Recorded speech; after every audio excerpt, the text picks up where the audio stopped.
Bonjour et heureux de vous retrouver dans cette émission. Cette semaine, notre route nous mène en Alsace. L'actualité est riche après les scandales d'abus sexuels à répétition dans l'Église catholique. Le diocèse de Strasbourg se met dans la roue du pape François et en appelle à la responsabilité de tous face à ces crimes. Nous parlerons aussi de la béatification de mère Alphonse-Marie Eppinger. C'est l'événement de la rentrée. Nous parlerons aussi des jeunes qui sont invités à prendre toute leur place dans la vie de l'Église. Et enfin, du mont Saint-Odile, au lieu de la spiritualité catholique dans la région. Le diocèse prépare d'ailleurs le jubilé des 1300 ans de la mort de sa sainte patronne.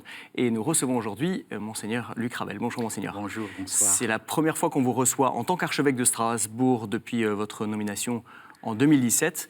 Il y a une grosse actualité puisque vous venez de publier une lettre pastorale remarquée sur la question des abus sexuels. Que dénoncez-vous ?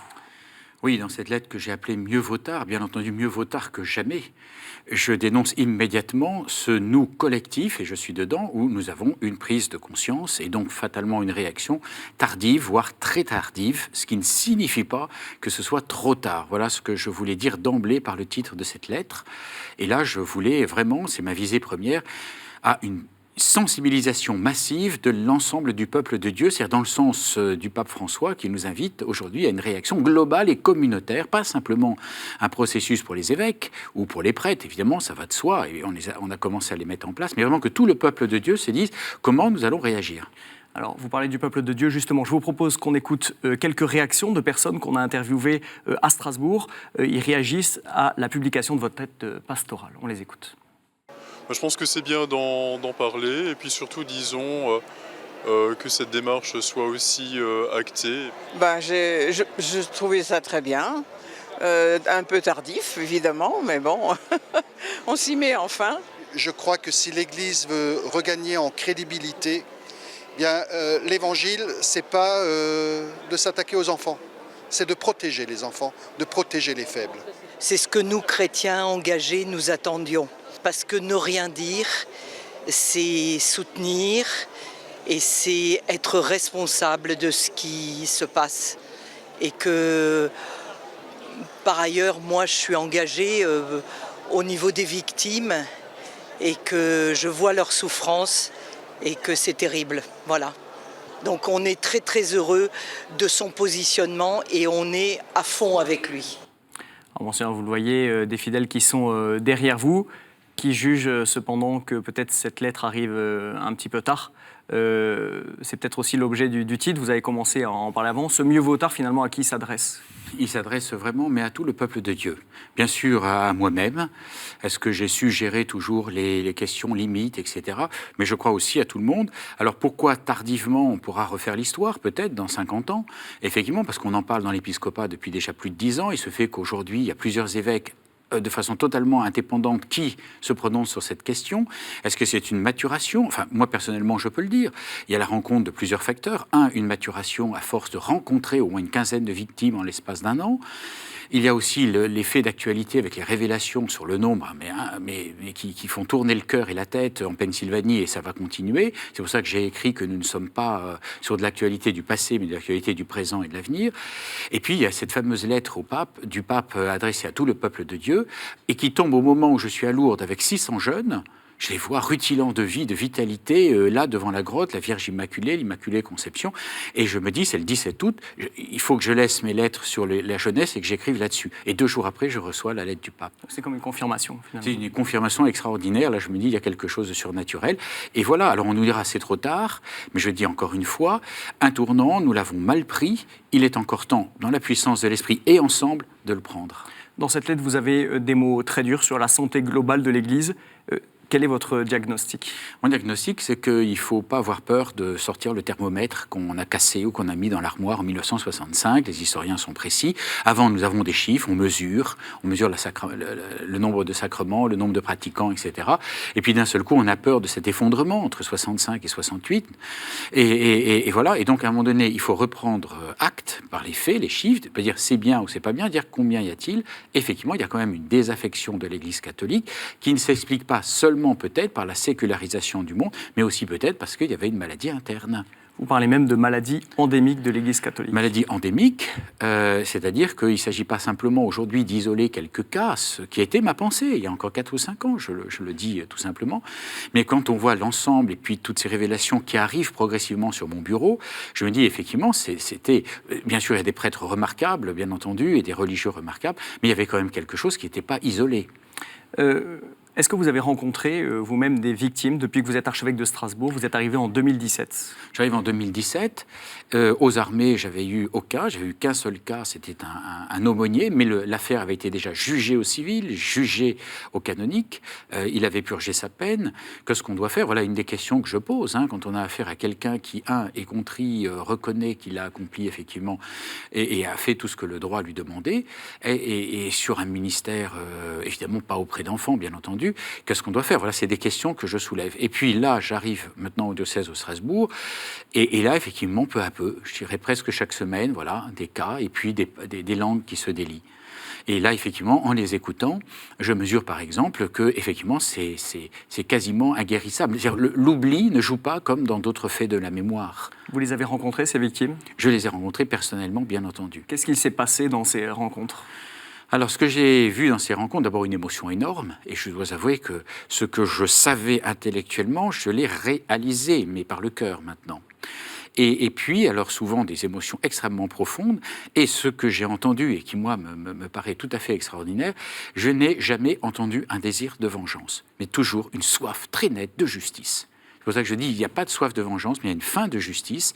Et évidemment, là, on tombe sur quelque chose de très compliqué, quand les faits sont prescrits par la mort, par exemple, de l'auteur, ou par les 30 ans, et de l'autre côté, il y a une imprescriptibilité dans la souffrance et spirituelle. Que faire? C'est-à-dire que ça laisse une marque indélébile. Il y a une marque indélébile qui, pour certains, on leur a permis quand même qu'à un cas de construire une existence en se mariant et tout, et à d'autres, ça a été quasiment définitif, quoi. Quelle solution préconisez-vous dans votre lettre pastorale? Est-ce qu'il y a des choses très concrètes, finalement, qui pourraient être mises en place dans le diocèse de Strasbourg? Oui, je souhaite des choses très concrètes, mais je ne souhaite pas que ça vienne d'en haut, mais que je souhaite que vraiment, comme le dit le pape, global et communautaire, ça a été pour moi une lumière forte, il faut que ce soit tout le peuple de Dieu. Est-ce que nous sommes d'accord pour telle charte de bonne conduite? Pas simplement les prêtres, pas simplement les évêques, mais est-ce que tout le peuple de Dieu est d'accord pour dire, voilà, désormais on agit comme ça? Est-il, par exemple, prudent de recevoir tout seul, le soir, un enfant dans son presbytère, sans personne d'autre? Réponse, non. Et nous avons à être vigilants les uns envers les autres. Donc c'est pas tant finalement des propositions de structure que de règles de bon sens, finalement? D'abord, une sensibilisation, tant que les gens ne sont pas sensibilisés. Ensuite, vraiment une conversion, non pas pour traquer une chasse aux sorcières ou traquer les prêtres, mais que tout le peuple de Dieu, dans la lumière du Concile Vatican II, nous sommes un corps, se préoccupe de cette question. Et bien sûr, pour aboutir à des choses extrêmement concrètes, jusqu'à faire changer les portes de son bureau, ce que je vais faire dès la semaine prochaine, en porte transparente. Monseigneur, à la fin de votre lettre pastorale, vous écrivez « La béatification de Mère Alphonse-Marie Eppinger nous réconforte ». Est-ce que c'était votre sentiment le jour de cette béatification? C'était le 9 septembre en la cathédrale de Strasbourg. La béatification était déjà préparée depuis longtemps. Et il y a une espèce de coïncidence, de télescopage entre ce rideau de ténèbres qui se soulève et de l'autre côté, ce voile de lumière avec la sainteté d'une jeune femme qui était vraiment une paysanne, très simple, mais alors vraiment d'une proximité avec le Seigneur extraordinaire. C'était donc un jour de fête pour le diocèse que cette béatification de Mère Alphonse-Marie Eppinger, une religieuse du 19e siècle, mystique. Vous avez peut-être suivi la messe solennelle en la cathédrale de Strasbourg sur notre antenne. Notre journaliste Ophélie Marien, elle a passé ce moment avec les Sœurs du Très Saint Sauveur, la congrégation fondée par Mère Alphonse-Marie. On regarde son reportage. Grande émotion pour sœurs Marthe, Nicole et Marie-Hélène. La fondatrice de leur congrégation, Mère Alphonse-Marie, vient d'être béatifiée. C'est un temps de fête pour les sœurs du Très Saint Sauveur qui attendaient avec impatience ce grand jour. C'était extraordinaire et pour la congrégation et pour le monde entier. La veille, la communauté de Strasbourg a accueilli des sœurs venues de Reims pour cette occasion spéciale.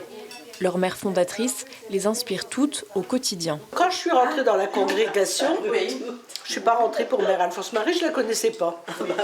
J'ai choisi la congrégation parce que j'ai vu des femmes qui répondaient vraiment à ce que j'attendais. Je trouvais des femmes simples qui se donnaient dans les centres de soins à Écodin. Et j'ai appris à connaître cette femme et sa spiritualité.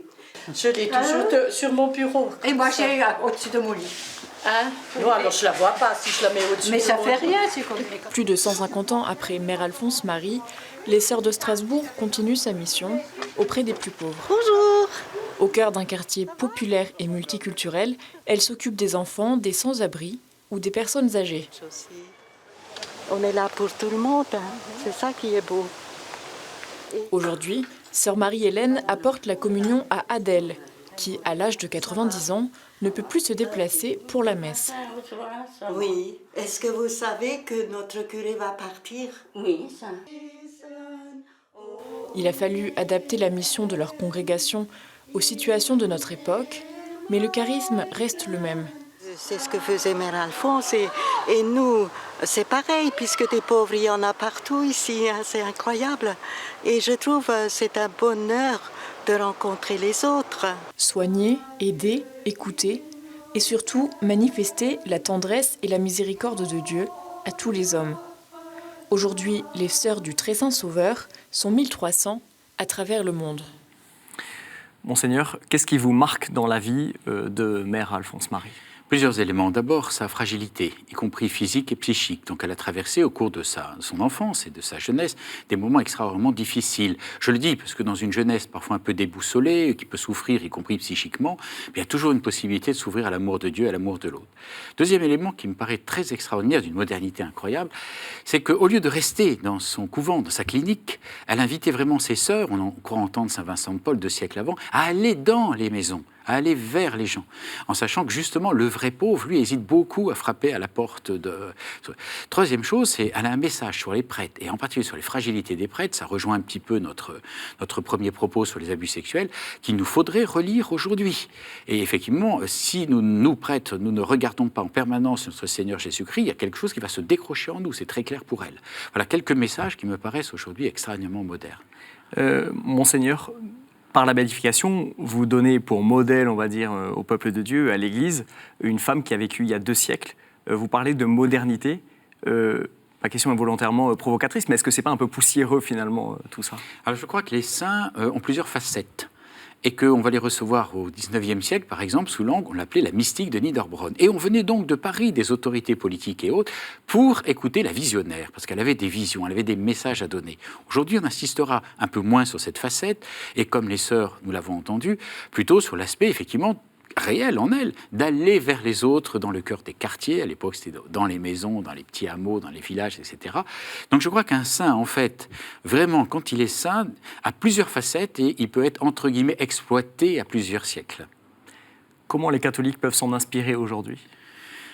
Je pense par la conjugaison de ces deux amours qui posent problème, l'amour de Dieu et l'amour du prochain. On a parfois le sentiment aujourd'hui que si on parle de l'amour de Dieu, on exclut le prochain, et qu'au contraire, si on parle du social et de la dimension de l'amour du prochain, alors on n'ose plus parler de notre vie intérieure et de notre vie mystique. Alors, elle n'est pas la seule, mais Mère Alphonse Marie est vraiment un témoignage éblouissant qui conduit de l'amour du Christ et du Christ en croix, le très saint sauveur, voilà, jusqu'au plus pauvre. Et ben, je crois que là, il y aurait quelque chose d'extrêmement intéressant à retrouver.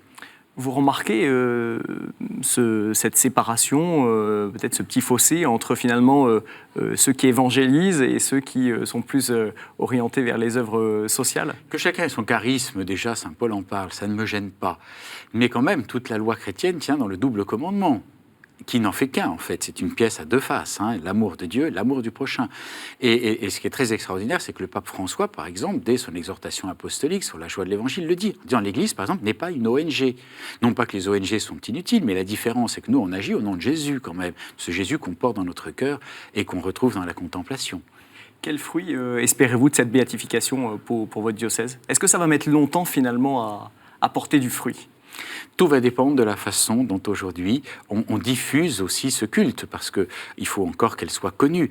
Et par exemple, les sœurs elles-mêmes avaient occulté d'une certaine façon le charisme propre et la vie de leur mère fondatrice. On entend même une sœur dans le reportage qui dit quand je suis rentrée, je connaissais même pas. On en a entendu très peu parler. Et les sœurs, assez tardivement, ces 20 ou 30 dernières années, ont redécouvert effectivement que c'était une personnalité fascinante et que nous avons besoin de règles, de messages, mais aussi et avant tout peut-être de témoins incarnés. Est-ce que vous comptez particulièrement sur les jeunes pour être justement ces témoins incarnés? Vous avez écrit une haute lettre pastorale, c'était il y a 1 an, sur le temps de la jeunesse. Finalement, quelle était votre intention? De dire que c'était un intérêt pour la jeunesse et que c'était le moment de la jeunesse. Ne le loupons pas. Alors, les jeunes de l'aumônerie de Strasbourg ont fait leur rentrée. Un certain nombre d'entre eux se mettent au service des plus pauvres, notamment des réfugiés. Et selon le père Thomas Wender, responsable de la pastorale des jeunes et aumônier des étudiants, cela leur permet de se rapprocher de l'Église. Je vous propose de l'écouter ainsi que son témoignage. C'est assez clair pour moi que la solidarité est une porte d'entrée dans l'Église. Et on accueille depuis 2 ans des mineurs non accompagnés qui dorment dans la rue, des migrants. Et là, il y a beaucoup d'étudiants du campus juste à côté qui viennent nous aider pour donner des cours de français, apporter des habits, etc. Que s'ils découvrent que l'Église est ce lieu de compassion, de miséricorde, d'amour des autres, ce lieu où on relève le pauvre dans toute sa dimension, il n'y a pas que la pauvreté matérielle, économique, là, ils découvrent vraiment qui est le Christ très concrètement dans leur existence. Et c'est là qu'ils découvrent aussi comment eux, très concrètement, ils donnent leur vie. Parce que chacun la donne différemment. Et là, c'est plus du tout de la théorie, c'est plus dire comment je vais donner ma vie, etc. Là, ils le font très concrètement et ils se découvrent eux-mêmes, ils découvrent leurs dons et l'amour du prochain. Et c'est pas qu'ils ne l'ont pas expérimenté avant, mais c'est vrai qu'en plein milieu des études, comme ça, on peut avoir une vie un peu bohème, on peut être déconnecté un peu de la réalité. Et là, à travers la solidarité, il y a des questions de sens à la vie qui sont très vraiment affleurantes et c'est comme ça qu'ils se construisent vraiment. Monseigneur, pourquoi cet engagement des étudiants auprès des réfugiés a si bien marché dans votre diocèse ? Père Thomas Wender part d'une idée qui me paraît absolument évangélique. Il y a plusieurs portes d'entrée pour les jeunes pour rencontrer le Christ et entrer dans l'Église. Par exemple, certains seront beaucoup plus attachés à la liturgie. Et nous avons plus de 450 servants d'autel de cette tranche d'âge qui servent dans nos paroisses. Donc ce n'est pas quand même complètement insignifiant. D'autres, ce sera peut-être plutôt la vérité, l'aspect intellectuel, etc. Et pour d'autres, tout en conjuguant, ça ne s'oppose pas à ces dimensions, eh bien, c'est vraiment celui de la solidarité. Et pas seulement n'importe quelle solidarité, celle sur un thème qui me tient beaucoup à cœur, le thème de l'immigration. Pourquoi ça vous tient autant à cœur ? Parce qu'aujourd'hui, je crois que c'est le défi principal de nos églises en Occident. C'est-à-dire, la question n'est pas de savoir s'il y aura des immigrés ou pas, il y en a déjà de toute façon, et puis là aussi, on n'est qu'au début d'un processus que j'appellerais très lourd, très lent, mais lourd, ce sera énorme. Et donc la question, c'est pas simplement un premier accueil, je dirais, important, les gars qui sont dans la rue, voilà, leur fournir une plateforme Internet, ce que l'on fait avec Caritas et autres, mais vraiment, se les intégrer. Et ça, c'est tout un processus, et là, je crois que l'Église a comment dire, une science de la différence des cultures, par exemple. On sait que cette thématique des migrants est très clivante, même au sein de l'Église catholique. Est-ce que l'Alsace est touchée par toutes les affaires qu'on voit en Allemagne, où justement l'intégration des migrants est extrêmement difficile, l'Allemagne voisine de l'Alsace? Nous sommes une région frontière, n'est-ce pas, et les frontières aujourd'hui sont poreuses. Donc évidemment, ce qui se passe en Allemagne transpire et passe chez nous, bien entendu, identiquement pour la Suisse. Donc c'est pour ça que je pense qu'il y a vraiment, comment dire, une sorte de témoignage encore plus fort. Par ce côté géographique, nous sommes frontaliers. Est-ce que cet engagement des jeunes auprès des réfugiés, vous le qualifieriez de prophétique pour l'Église d'Alsace ? Mais totalement. C'est-à-dire qu'on va vraiment s'appuyer sur des choses extrêmement concrètes, en union avec le synode sur la jeunesse qui va avoir lieu dans quelques semaines à Rome. En écho, on aura déjà un premier temps de réunion avec une centaine de jeunes déjà investis dans l'Église pour leur poser la question. Je leur dirais carrément, je ne ferai rien sans vous. Que voulez-vous faire pour l'Église qui est en Alsace ? Est-ce que vous voulez faire un grand rassemblement ? Est-ce que vous voulez faire un synode avec toute l'Église en Alsace que vous porterez ? Voilà, rien pour les jeunes sans les jeunes. Voilà la devise. Justement, pour ce synode, comment votre diocèse se mobilise ? Alors, pour l'instant, on va accueillir ce synode auquel on ne participe pas, bien entendu. Ce sont les évêques. C'est les évêques qui participent. Et puis, on va le recevoir. Et puis, je vous dis, 15 jours après, en novembre, on a déjà trouvé la date, on a déjà lancé nos invitations. D'abord, un premier cercle, parce qu'il faut toujours des leaders et des gens qui portent. Et puis ensuite, très certainement, des cercles plus larges, en sachant que ces jeunes, bien entendu, à chaque visite pastorale, je m'efforce de les rencontrer. Monseigneur, je vous propose de nous rendre maintenant au Mont Saint-Odile. Le Mont Saint-Odile, situé à 750 mètres d'altitude sur la commune d'Autrotte. Le diocèse de Strasbourg fêtera le 1300e anniversaire de la mort de Sainte-Odile, la sainte patronne du diocèse, en 2020. C'est un haut lieu de la foi en Alsace. Certains diront même son cœur spirituel. Preuve de cette place si particulière, l'adoration eucharistique est ininterrompue depuis 80 ans. On écoute le père Patrick Keller à ce sujet, c'est le recteur du Mont Saint-Odile. Lorsque Monseigneur Ruck a institué l'adoration perpétuelle, il voulait que l'on sente battre le cœur du Christ au sommet même de l'Alsace. Depuis 1931, l'évêque de l'époque a mis en place un système qui continue de tenir la route, c'est-à-dire chaque lundi, un autre doyenné d'Alsace ou alors un groupe constitué viennent et accomplissent durant une semaine le service de la prière. Et même pendant la guerre, l'adoration perpétuelle a continué. Et je reste là encore sur une certitude, c'est que si la paix est revenue en Europe, elle a été bien entendu gagnée par nos valeureux soldats, mais qui ont été soutenus par ceux qui, dans le cœur de cette basilique, ou qui, dans les caves de nos campagnes, joignaient les mains pour prier le prince de la paix. Alors, Monseigneur, 80 ans d'adoration, ça c'est quelque chose de... Je ne sais pas si c'est unique, parce que peut-être ça existe ailleurs, mais c'est quelque chose d'extraordinaire quand même. Et puis 80 ans d'adoration assumée par toute l'Alsace, et pas simplement une association. C'est vraiment canton par canton qu'ils arrivent et passer une semaine, ce qui quand même représente quelque chose d'absolument extraordinaire, et nuit et jour. Et c'est donc vraiment le cœur de l'Alsace qui bat là-haut. Et je dirais même plus que cela. Quand j'y vais assez régulièrement, je vois que le Mont Saint-Odile est même un sanctuaire à taille européenne. Il y a énormément d'Allemands, par exemple, qui y viennent. C'est quoi la place du Mont Saint-Odile dans le cœur des Alsaciens ? Est-ce que vraiment ils sont tous attachés à ce mont, ou est-ce que c'est quelque chose qui peut-être pour une certaine génération est un peu passé de mode, entre guillemets ou... Alors les pèlerins, évidemment, là-haut, ressemblent à la participation dans nos assemblées dominicales, beaucoup de personnes âgées, donc il y a une vraie question de la relève. Il y a aussi des groupes de jeunes de nos écoles qui montent, alors qui ne sont plus des cantons, mais des groupes constitués. Et nous avons effectivement l'ambition, alors justement en lien avec ce temps de la jeunesse, de poser la question aux jeunes, comment ils aimeraient, eux, d'une façon renouvelée, se retrouver là-haut, sur un site qui est esthétiquement et écologiquement absolument extraordinaire, un haut lieu où effectivement, là, on rencontre vraiment le Seigneur. C'est quoi ce signe pour la paix dont parle le père Kohler ? C'est quoi son actualité aujourd'hui ? Parce que l'Alsace a été balayée comme un pare-brise par des invasions successives, Allemagne, France, etc. Nous n'allons pas refaire l'histoire. Et que l'Alsace, c'est toute une mentalité qui a été pétrie par cette histoire. Je la découvre, cette mentalité, au fur et à mesure des mois, avec des personnalités absolument rayonnantes. Et effectivement, nous sommes déterminés, les Alsaciens, à dire il faut absolument que la paix soit là, parce qu'on a vécu la guerre, je dirais, en moyenne tous les 20 ou 30 ans.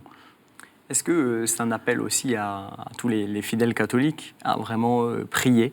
Parce que là, on entend le père Kohler qui nous parle de la force de la prière.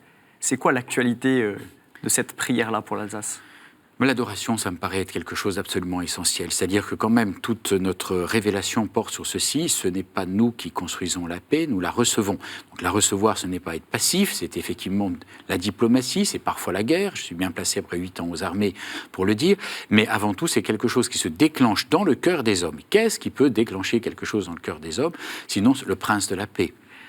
Monseigneur, vous allez fêter les 1300 ans de la mort de Sainte-Odile. Ça sera en 2020, donc on a encore un petit peu de temps devant nous. Mais est-ce que vous avez une ambition particulière pour le Mont Sainte-Odile, peut-être des projets en lien avec cet anniversaire, ce jubilé ?